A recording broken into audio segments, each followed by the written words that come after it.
Thank you, everyone, for joining us in our call today on the topic of human agency. We're very excited to have you all with us today. This webinar is a project of the Archbridge Institute and the Lithuanian Free Market Institute, where we have gone through a series of discussions about the topic of human agency.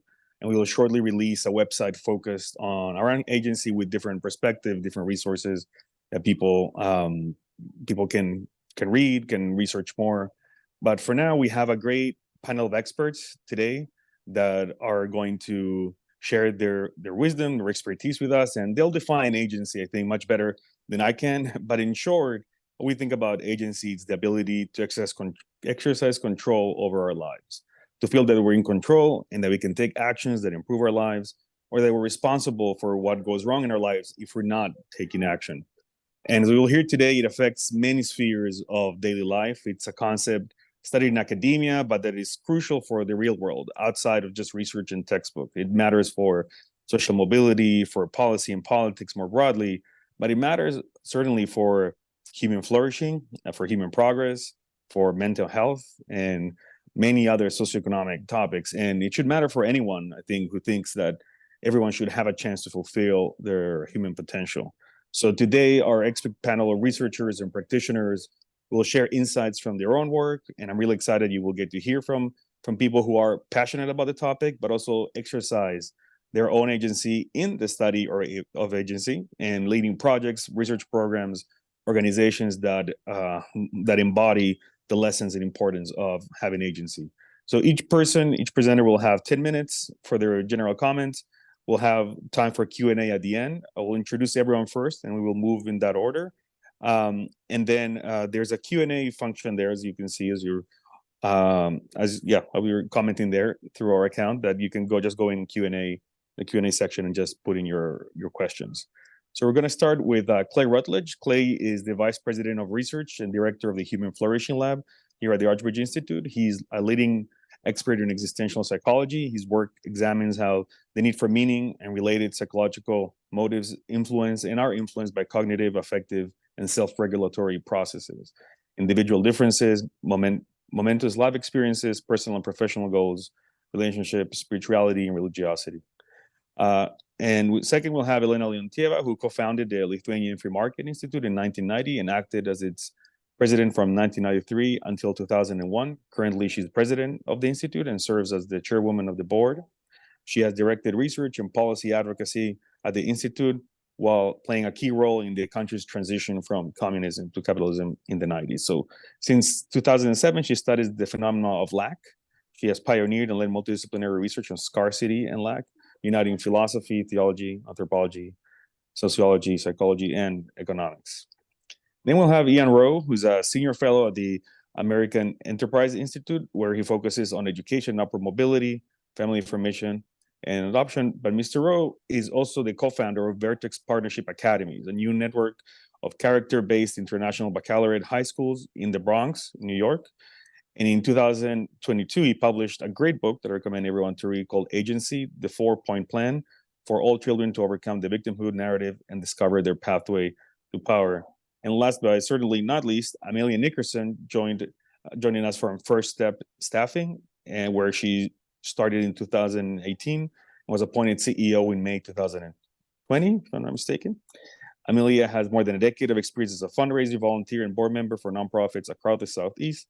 She previously served as Vice President of Development and Community Relations at First Step, and managing fundraising community relations for all of First Step's current markets, as well as assisting with recent expansion opportunities.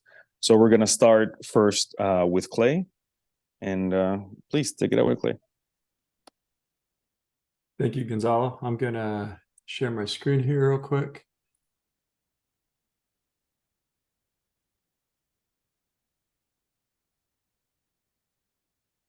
Okay, can everyone see my screen okay? Yes. All right, excellent. So what I thought I would do to start us off is basically provide what I think is a general overview of agency from a psychological perspective and why I think it matters. To a lot of people, maybe it seems obvious that it would matter, but I think we live in a time in which there's a lot of doubt about human agency and if it's meaningful and if it's important, and whether or not people really do have the ability to take control over their own lives. So I think it's just good to kind of hit some fundamentals that are really backed by decades of research in the cognitive and behavioral sciences.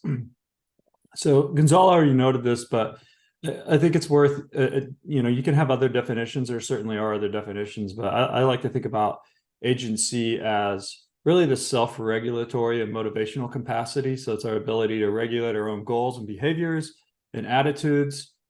This can break down into all sorts of, sub areas, and it has in the cognitive and neuroscience. So, people talk about emotion regulation. So how do you control your emotions in ways that allow you to be more successful and productive?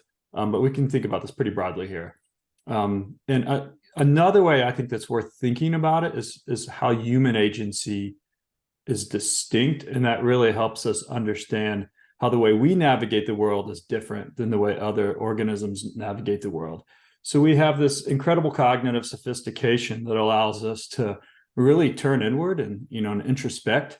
And we might not be the only species that are self-aware, but we certainly are self-aware at a level of complexity that is far beyond any other organism. And part of this is because not just can we turn inward and think about our own inner lives, but we have the capacity to move the self through time. And what I mean by that, and this becomes really important when we start talking about practical applications, is a good portion of human success involves the ability to imagine oneself in the future, right? When I used to be a professor, it wasn't that my students thought my classes were so stimulating and exciting that they just loved being there every moment.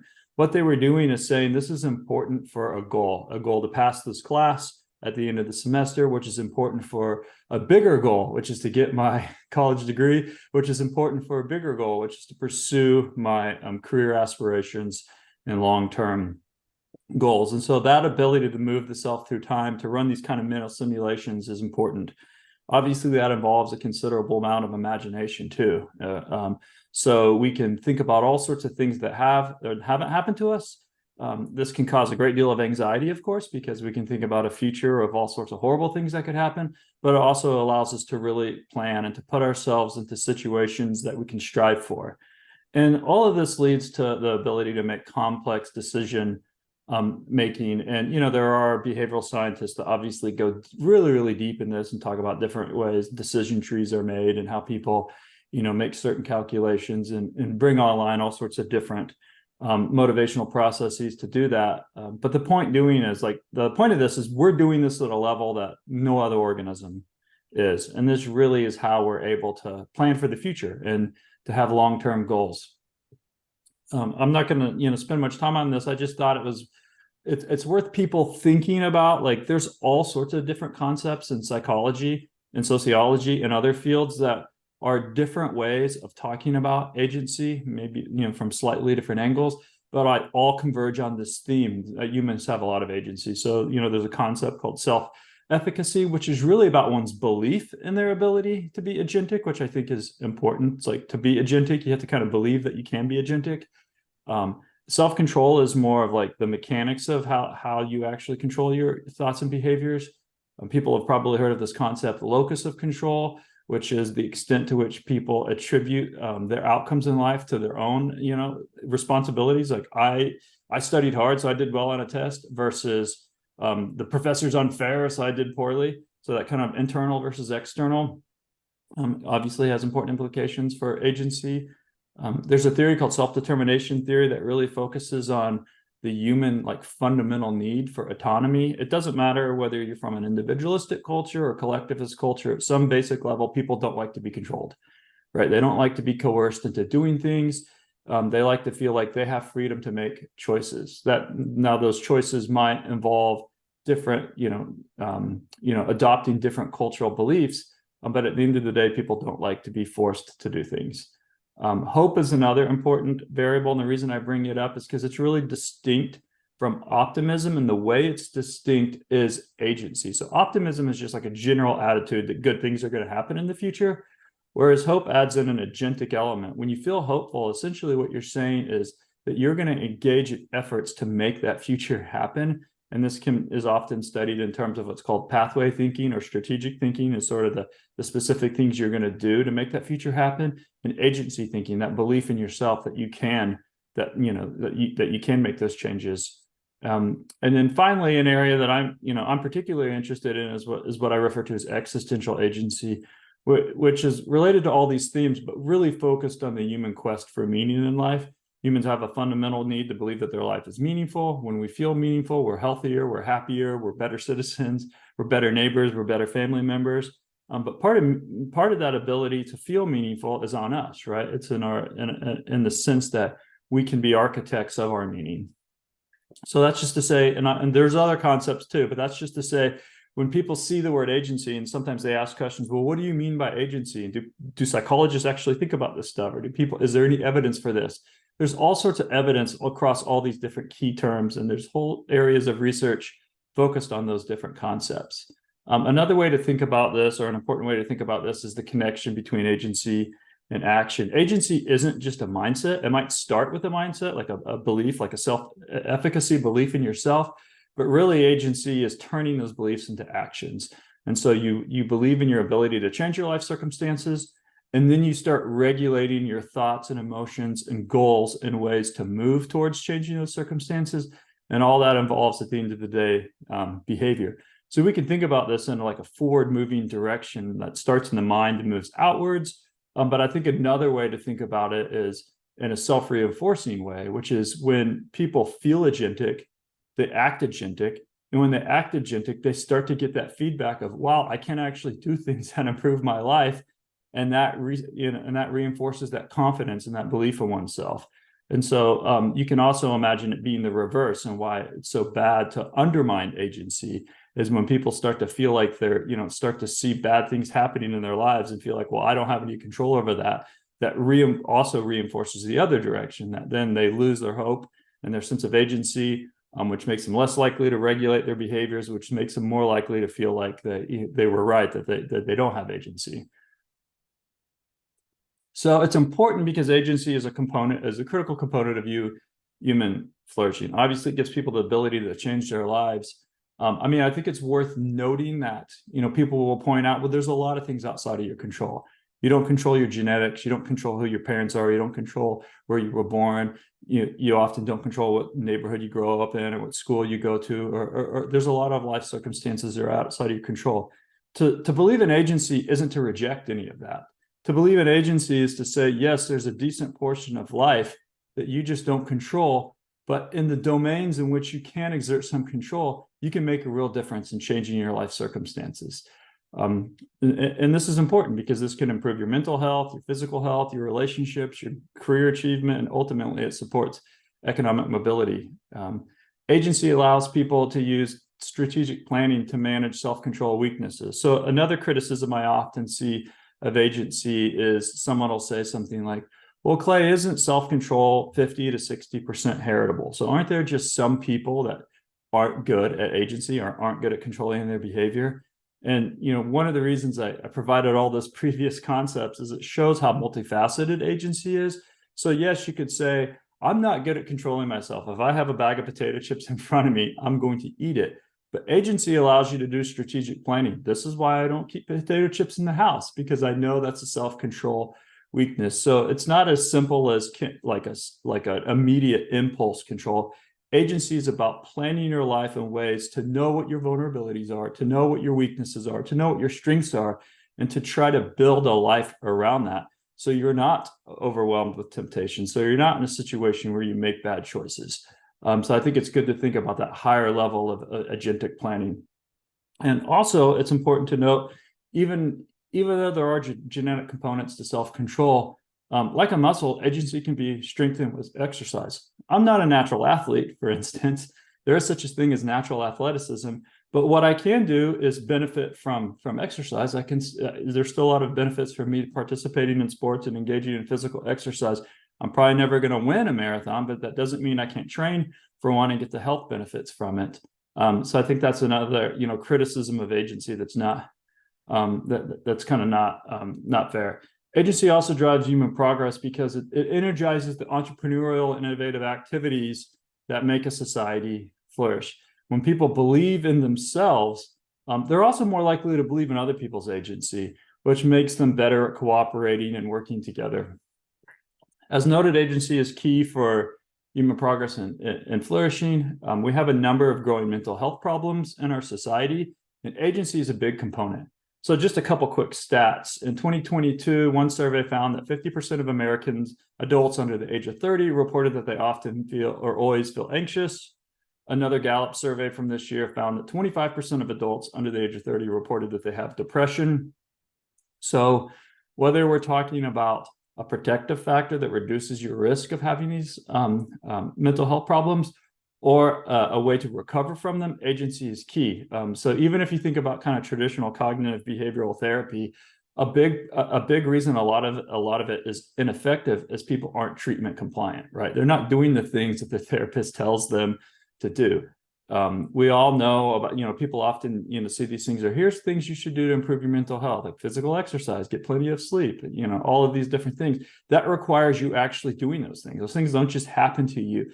You have to act with agency. So I think agency is a big component of our current mental health struggles, but also our broader social health struggles. So we have issues related to growing social distress and polarization. Again, agency is at work here. So if you feel like you don't have any control over your life and bad things are happening to you, well, you're more likely to be like, well, this is the fault of my political enemies. They're making my life horrible because you don't feel that sense of agency. So a lack of agency really makes people suspicious. It fuels outrage. It turns people against each other, and it reduces the type of learning and growth that really can help people cooperate across political differences. And so, that's all to say. I think agency is an underappreciated but critical component for a free society.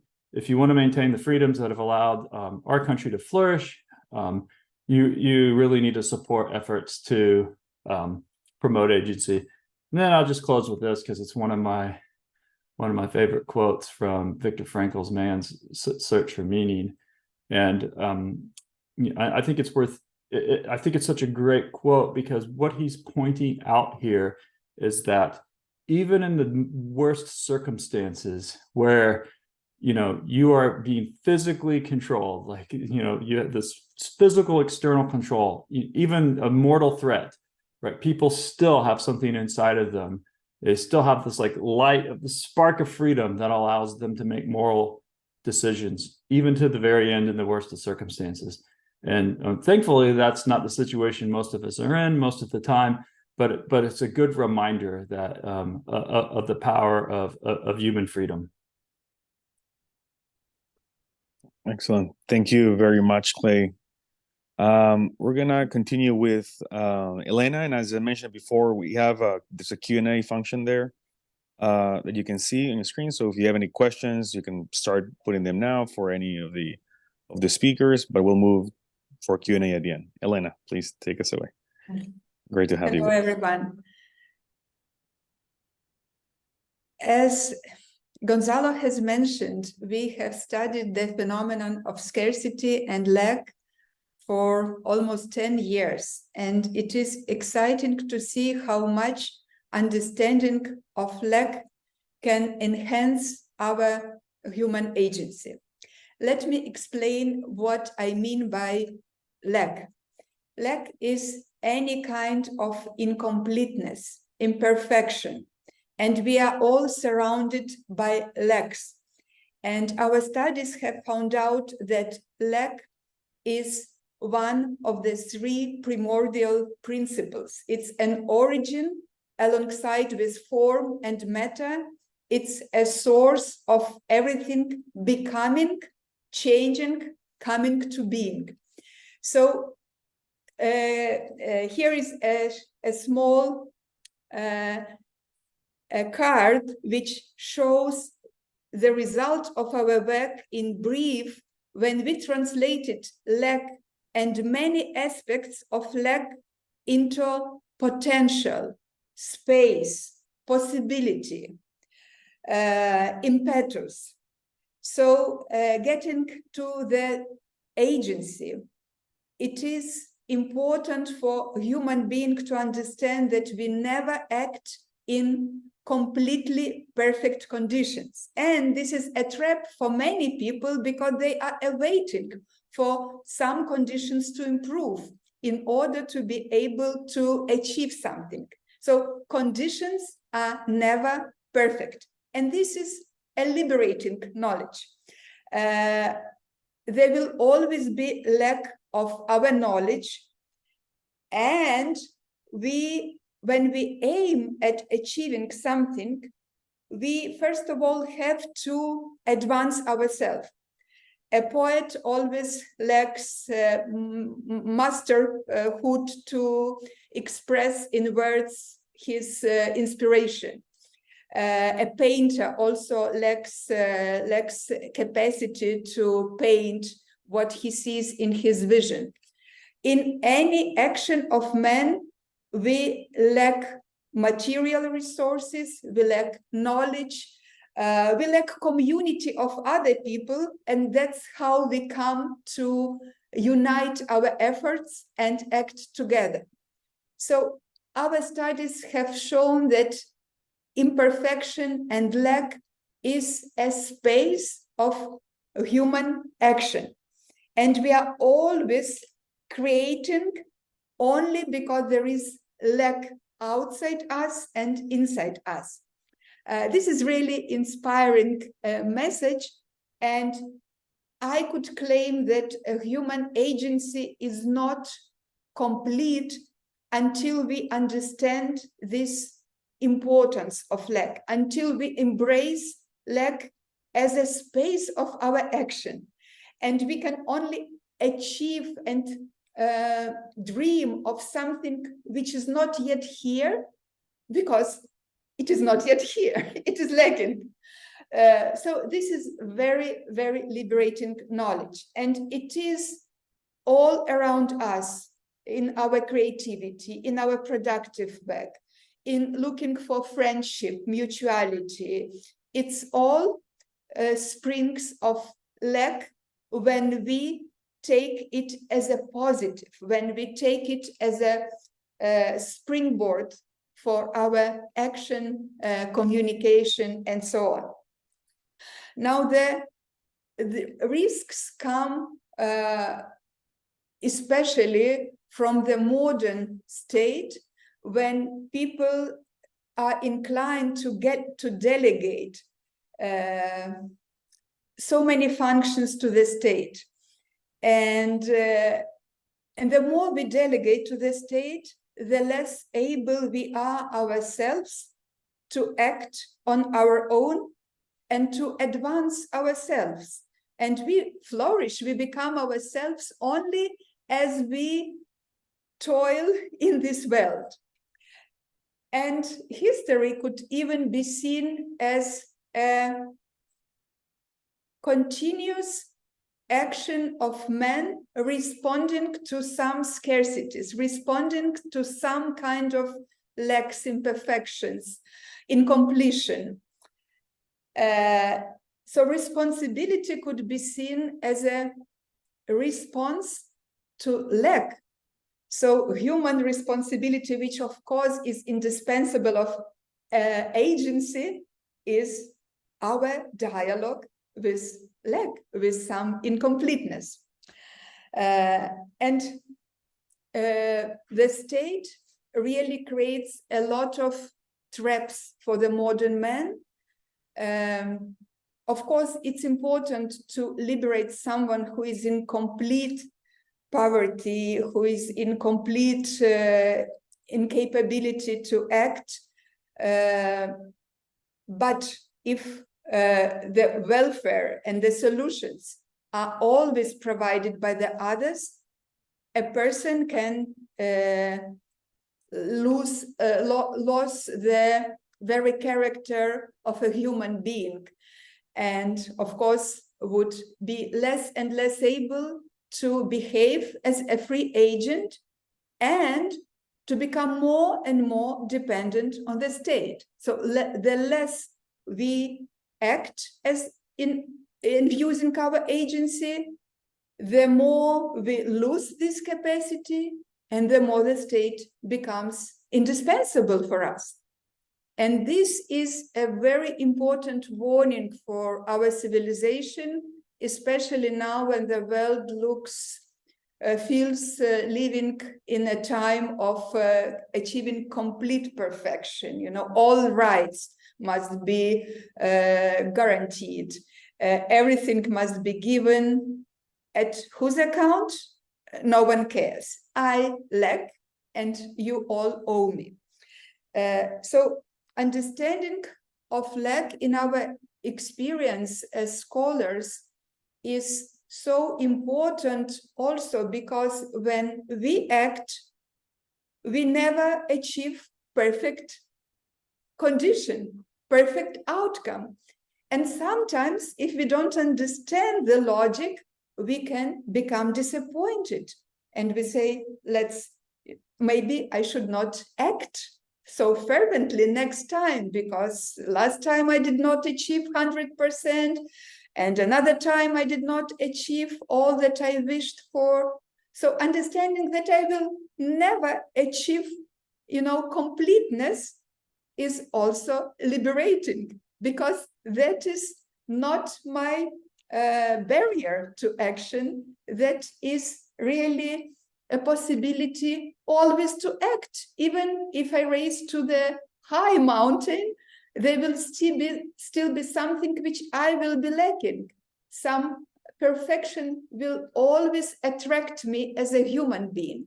So this longing, this sublime thirst, as we call it in our documentary, based on our studies, this is so liberating and so important, especially in the condition of the modern world and all these temptations to perfection.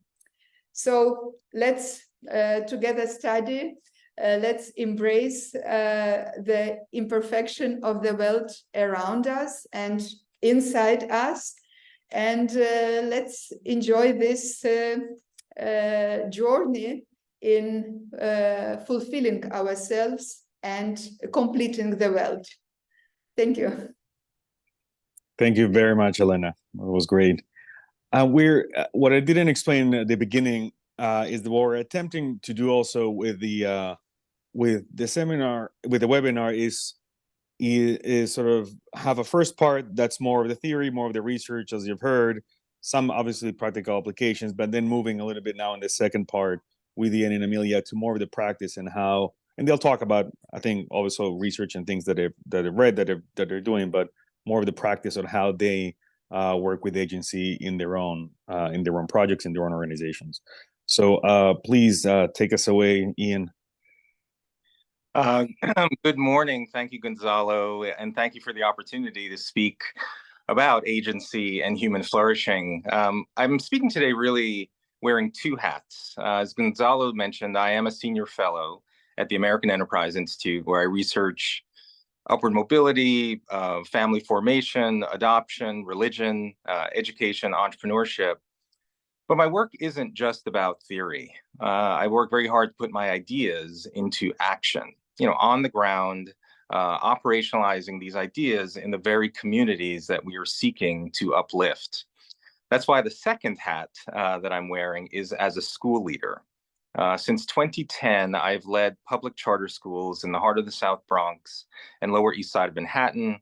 Our faculty educated more than 2,000 students, primarily low-income and Black students. And each year we had nearly 5,000 students on our wait lists. Families desperately seeking a great education for their child. And it's not surprising, in places like District 12 in the Bronx, where we just launched our high school, only 7% of students graduate from high school ready for college. That's why in 2022, I founded Vertex Partnership Academies in that district, a virtues-based public charter high school, so that our students can receive an exceptional education. Now, the reason I run schools is I want our students to know that they can do hard things. Even in the face of inevitable challenges, they can lead virtuous, self-determined lives with agency and integrity. But since the death of George Floyd, in my view, young people have been receiving the exact opposite message. In fact, all the things that they cannot do. And if we truly care about upward mobility, I think we have to be wary of the meta-narratives that, in my experience, are dominating the worldviews of how young people shape their sense of possibility and whether or not they can achieve the American dream. These two meta-narratives I call blame the system, and the other I call blame the victim. In a blame the system narrative, if you're not achieving the American dream, the reason is that America itself is the problem. America is an oppressive nation. Critical race theory insists that every institution is steeped in racism. There's a white supremacist lurking on every corner. Capitalism itself is evil. And that all of these systems are so rigged, so discriminatory, that the individual is powerless. And the only kind of solution is massive government intervention. Now, that's blame the system. And obviously, if you feel these systems are so powerful, you feel powerless in the face of them. But by contrast, in the blame the victim narrative, America is not the problem. You are the problem. In this conception, America is full of opportunity, and that if you are not successful, then you are the cause of your own failure. You have some pathology. You should have pulled yourself up by your own bootstraps. In my view, both of these narratives rob young people of a sense of agency. But in my own experience for 30 years working with every kind of kid, rich kids, poor kids, Black, white, Hispanic, Asian, kids from intact families, completely unstable families, foster care, homeless. I've seen kids grow up in very challenging situations, domestic violence, single parenthood, situations that unfortunately, as some of these young people enter young adulthood, they recreate those same conditions in their own lives. In a sense, they perpetuate the cycle of disadvantage. But I've also seen kids under the same exact conditions make different sets of decisions that put them on a different trajectory to break the cycle of disadvantage. And the animating question of my life has become, what makes the difference? What makes the difference? And my observation is that students that have been able to break the cycle of disadvantage typically had a sense of personal agency. Now, I define agency as the force of your free will guided by moral discernment. The force of your free will guided by moral discernment. So think of agency as a vector or velocity, where velocity is not just speed, it's speed and direction. And so the question is, how does a young person exercise their free will? In what direction? How do they know? And my observation is that when young people have sort of captured or developed a sense of agency, it didn't come from nowhere. It's because they embraced what I call the 4 key pillars of human flourishing, what I call free: family, religion, education, and entrepreneurship. Free. So I should go through each one quickly. Family. What I've observed is that young people who've been able to break the cycle of disadvantage, regardless of the family that they were from, however dysfunctional or it has been, what mattered most was the family that they were on the pathway to form. So not based on the family that they're from, but the pathway that they're on the pathway, the family that they're on the pathway to form. This is why at Vertex Partnership Academies, our high school, we have a class called Pathways to Power. And we teach something called the success sequence. And this is data that says if a young person completes just the high school degree, then gets a full-time job, so they learn the dignity and discipline of work, and then if they have children, marriage first, 97% of millennials who follow that series of decisions avoid poverty. It's not a guarantee, but it's a pathway that young people can control that helps them in that first big anchor of family. Religion. Students, in my view, or my observation, certainly, who were able to break the cycle of disadvantage, usually lived by a moral code. They had a sense of right versus wrong.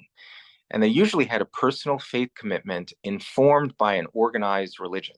Almost doesn't matter what religion, but the idea was that they were part of a community of religious practice and people that loved them, cared for them, and most importantly, expected them to live up to that moral code. A third observation for young people who've been able to break the cycle of disadvantage, the first E in free, is education. And it's very simple. They usually benefited from some kind of educational freedom or school choice, such as being able to enter a charter school like we've led. And this last E, entrepreneurship. If the first three are there, if you're on the pathway to form a strong family, if you have a personal faith commitment, if you've benefited from educational freedom or school choice, then you typically have an entrepreneurial, future-oriented mindset. You're a problem solver, so that when inevitable challenges come your way, you have the ability to step back and be strategic. So that's a quick synopsis and overview, but how do we put these ideas into practice? Well, at Vertex Partnership Academies, our school, our students learn a core and lasting body of knowledge, which includes the basic principles of constitutional government, mathematics, science, language skills. Our students are learning either Mandarin or Spanish, important events in world and US history, and the classical acknowledged masterpieces of art, music, poetry, and literature, all necessary to lead a responsible life of freedom and American and global citizenship. But in addition to academic rigor, there is a deliberate approach to moral formation. So Vertex is organized around the 4 cardinal virtues of courage, justice, temperance, and wisdom, both as an expectation for each student and faculty member in our community to personally adopt these cardinal virtues, and as a framework that shapes every aspect of school culture, whether it be our policies, our school rituals, our canon, our curriculum. And so courage, justice, temperance, and wisdom are called the cardinal virtues from the Latin root cardo, which means hinge, because those 4 virtues are the root virtues upon which all other standards of moral excellence depend. And so the way we think about it is each cardinal virtue is an intrinsic life habit that we're seeking to cultivate within each of our students. And the idea is that when these virtues are normed and regularly practiced, these individual behaviors then form the collective basis of a good society, a community that is self-governed by public virtue. And for each virtue, we actually require our students to memorize what we call I statements as part of their process to internalize their sense of personal responsibility and agency. And these are our 4 I statements. For courage, I reject victimhood and boldly persevere, even in times of uncertainty and struggle. For justice, the I statement is, I uphold our common humanity and honor the inherent dignity of each individual. Temperance, I lead my life with self-discipline because I am responsible for my learning and my behavior.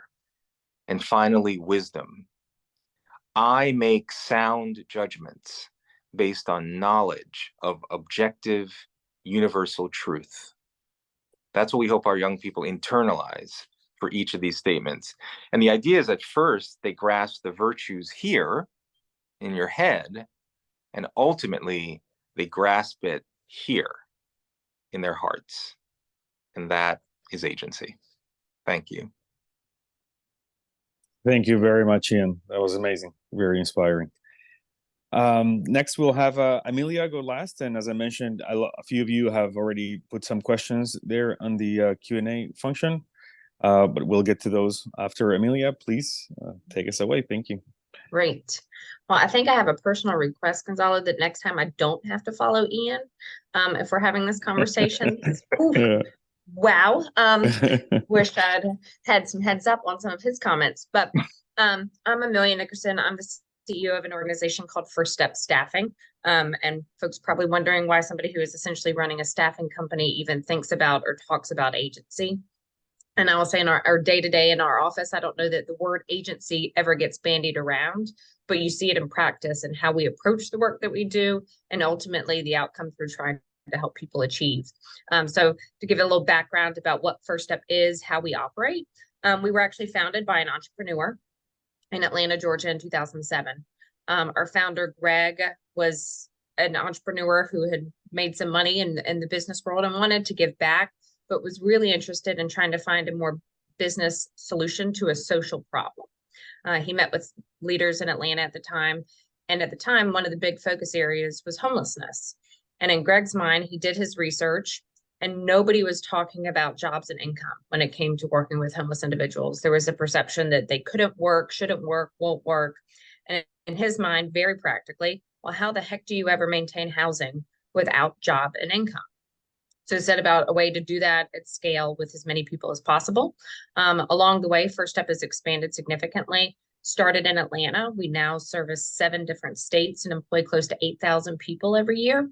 All of those individuals are, unfortunately, I think the folks who didn't have the benefit of an Ian in their life and are coming out of homelessness, poverty, criminal justice system, and some of our veteran population, and then a handful of refugee groups we've started working with in those markets.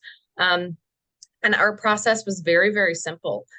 We get asked a lot at First Step, well, how are these people working? How do you make sure that they're going to show up for work every day? And the secret sauce is we take them at their word and believe them when they say they want a job. So they come to First Step in one of our 10 offices. They complete paperwork. They come in, they say they're ready to work, interested in certain types of work, and we don't put them through any kind of job readiness assessment. All they have to do is fill out the application as you would at any job you're applying for. And our goal is to get them working within 72 hours or less. Because we know without income, basic needs aren't getting met, food and shelter. But we also know from talking to our clients that, and Ian already mentioned this, the thing that really is driving the difference in their lives is access to dignity. We're working with people who have constantly been told no.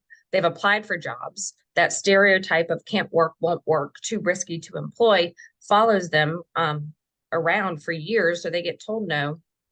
And when they have the chance to actually work, they're extremely successful because at that point, they're doing it because nobody's making them. Very few people in our program are being are in work requirement programs, any kind of government programs. And quite frankly, the handful that come that have work requirements with government tend to be our less successful because they're not doing it of their own volition. They're not doing it because they've got that drive and that agency to make that decision. So we get them working. We can provide support services to help them, whether it's access to transportation, housing assistance, getting skilled and certified in different career paths that they might be interested in. So we can provide that, but it's all voluntary enrollment. There's nothing other than coming and showing up for the job that you've accepted that is a requirement at First Step. So they go through that process and then they're out working within 72 hours. And when we ask them why having a job is so important, they never mention that income. They always talk about things like dignity, hope, a chance to control my own life, because they're coming from a situation where either they have a perceived lack of agency, homelessness is the system's fault, I'm the victim, all the things that you've already heard today, or they were quite frankly in prison or jail where they did have a lack of decision-making options. And so they've forgotten that they have that within themselves to come out and change their own lives. So we give them that opportunity to go out and do that. The other way I think about agency outside of just the individual and how we can support them, I think, unfortunately, First Step is a 501c3. I've worked in nonprofit, as Gonzalo said, my entire career. But there is a mentality, I think, at a lot of nonprofits that see ourselves as the saviors, right? That the people we're helping are somehow broken and that we have to fix them and tell them what they need to do in order to be successful. And we prescribe what that success is supposed to look like for that individual. Unfortunately, I think that approach fails time and time again. And that's why we have not run out of nonprofits doing work in the communities. Right. Because we're not lifting up people that they can be the agent of their own change. So we constantly, I mean, and quite frankly, get pushback from funders and other people who want to help and see a place where they could benefit and lean into helping people, but that they expect us to prescribe what success looks like for an individual, that they're not successful if they're not making X number of dollars, have purchased their own house, or are on some pathway that we ourselves have decided is success.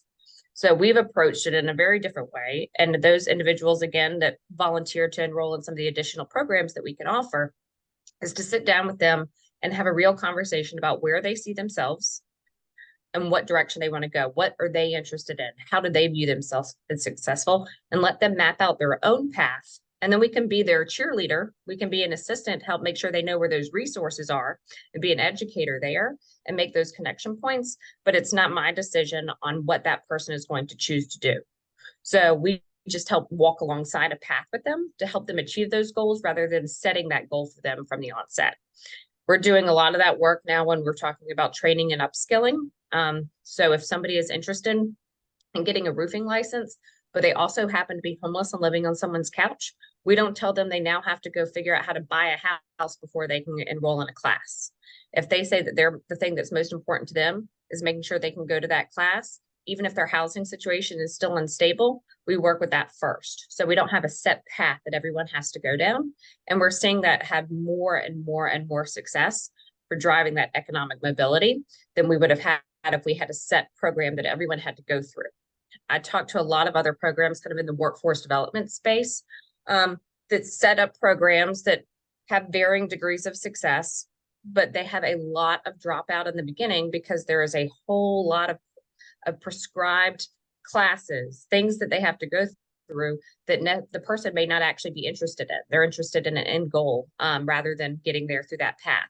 So I think our approach is really individualized. Like I said, we're in the staffing business, so we're the jobs people, but the job is really just the catalyst for how someone can take back that dignity, take back the thought process that they actually can control their own lives.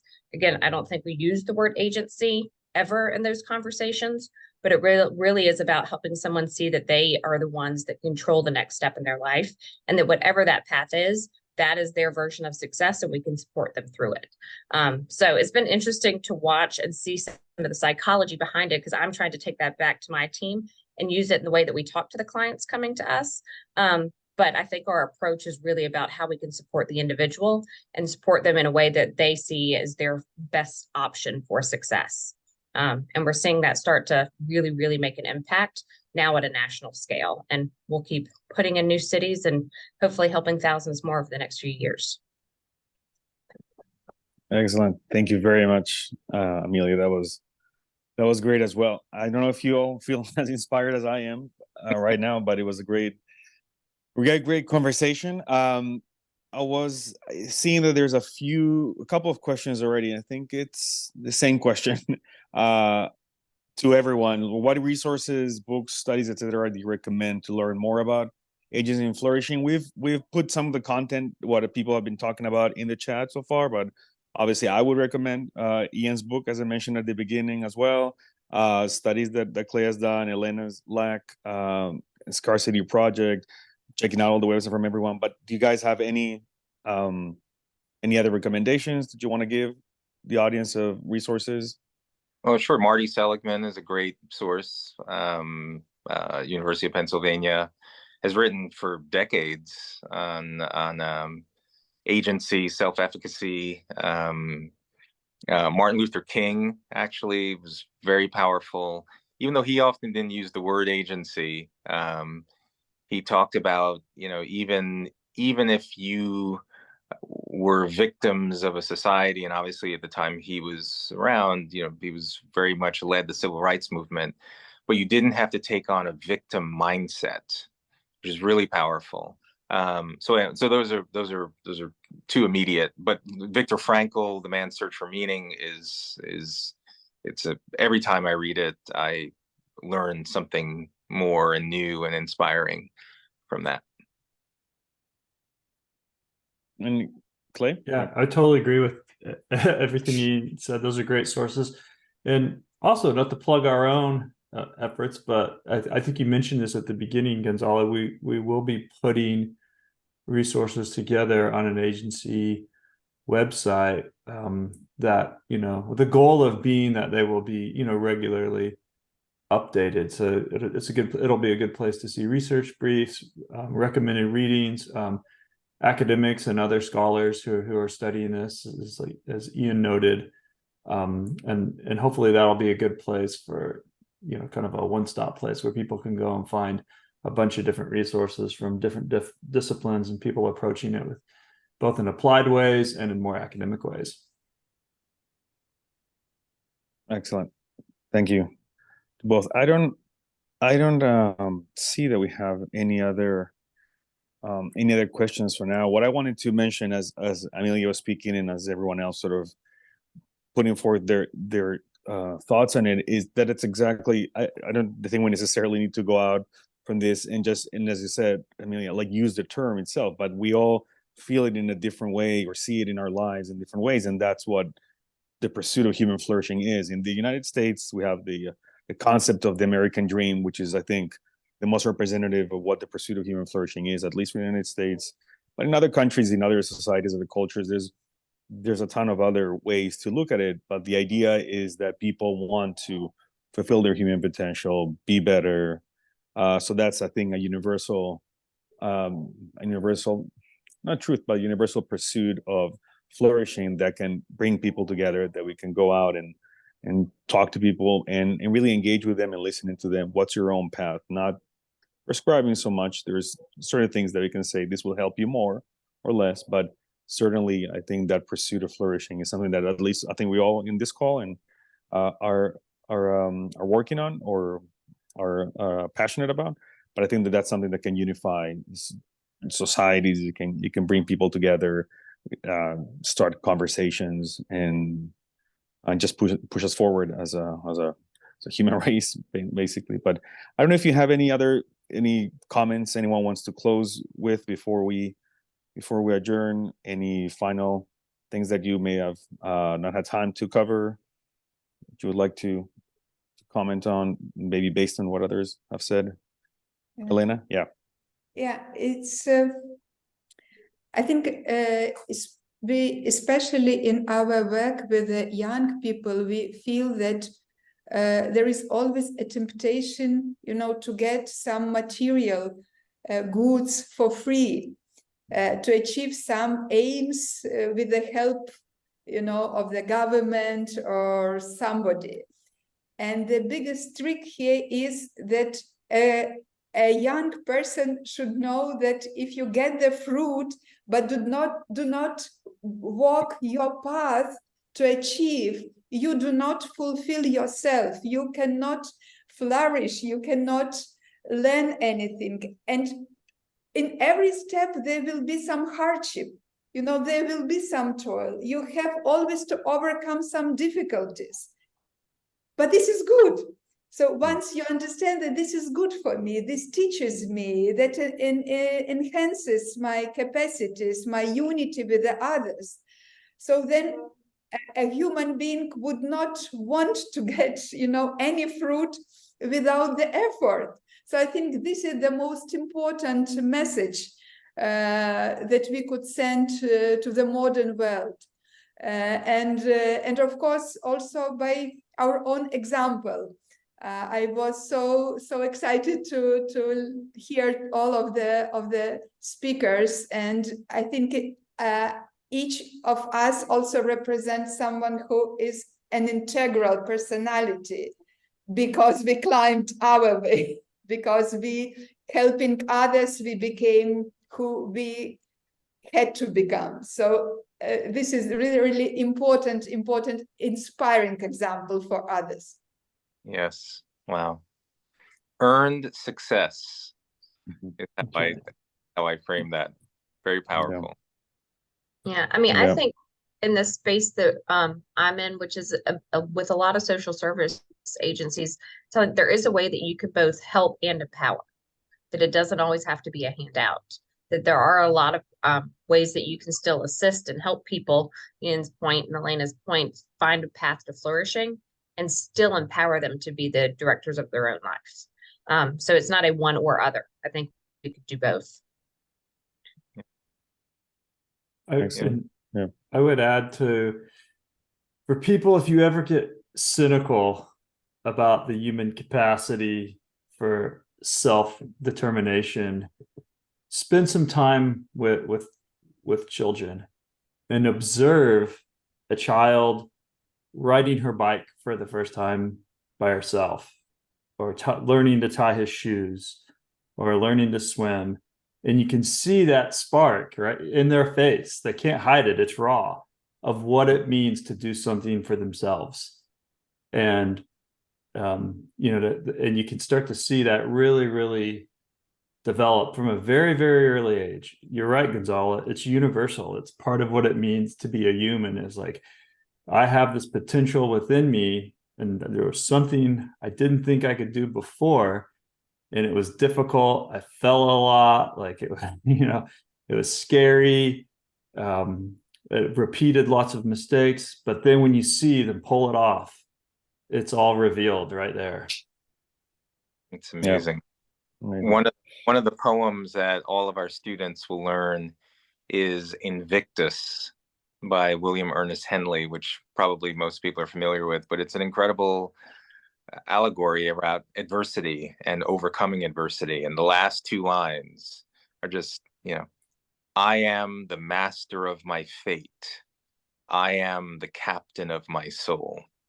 And when we see our students recite those words, because many of them are facing many degrees of personal adversity, but when they say those words and start to internalize it, they realize that they have agency, they have power. It doesn't mean that the obstacles don't exist. It just means that they're not insurmountable.